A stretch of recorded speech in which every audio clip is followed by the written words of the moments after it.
અને ભાવનગરમાં નવાપરા કબ્રસ્તાનમાં દબાણો દૂર કરવામાં આવ્યા। કબ્રસ્તાનની 3500 ચોરસ મીટર જગ્યા ખુલ્લી કરવામાં આવી છે। 30 જેટલા દબાણો અને 2 ધાર્મિક સ્થળો પર બુલડોઝર ફર્યું છે। 2003માં આ સરકારી જમીન ઉપર દબાણો હટાવવામાં આવ્યા હતા અને ત્યારબાદ ફરી આ જગ્યા ઉપર દબાણો કરવામાં આવ્યા હતા। ગેરેજ, ભંગારની દુકાનો અને ધાર્મિક સ્થાનો અને તેની ઓફિસ સહિત દબાણો દૂર કરાયા। પોલીસના કડક બંદોબસ્ત સાથે દબાણવાળી જમીન ખુલ્લી કરવામાં આવી। વધુ વિગતો મેળવે સંવાદદાતા સિદ્ધાર્થ ફોનલાઈન પર જોડાયા છે। સિદ્ધાર્થ, ભાવનગરમાં પણ કબ્રસ્તાનોમાં દબાણો કરાયેલા હતા, તેને દૂર કરવાની કામગીરી કરવામાં આવી રહી છે। શું વધુ અપડેટ?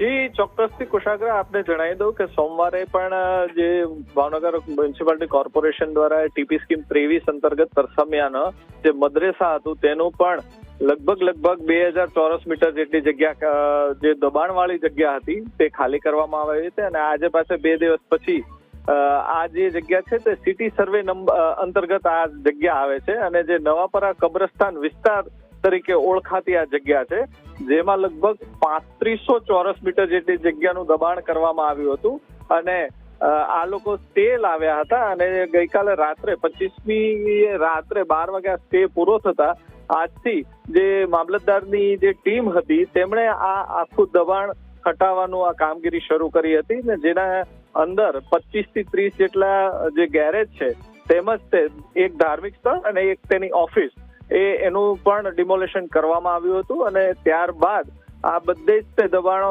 હટાવ સેલ દ્વારા આ જે કામગીરી કરવામાં આવી હતી। જી બિલકુલ સિદ્ધાર્થ, માહિતી સાથે જોડાવા બદલ આપનો આભાર।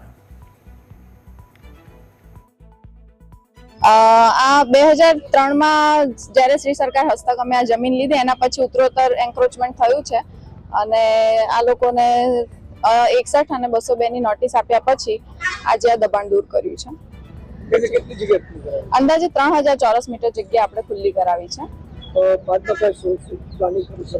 અત્યારે અમે શ્રી સરકાર હસ્તક લઈને ફેન્સિંગ કરી દઈશું। આગળનું જે પણ હશે અંદાજે 30 જેવા દબાણો હતા, 30 જેવા નાના ગેરેજીસ હતા અને 1-2 પાકા કન્સ્ટ્રક્શન હતા। ગંગાજળિયા પોલીસ સ્ટેશનનો જે નવાપરા વિસ્તાર છે ત્યાં ઘણા સમયથી આશરે 25 થી 30 જેટલી દુકાનો તથા એક ઓફિસ અને એક ધાર્મિક જે દબાણ હતું ત્યાં પ્રિવેલિંગ હતું।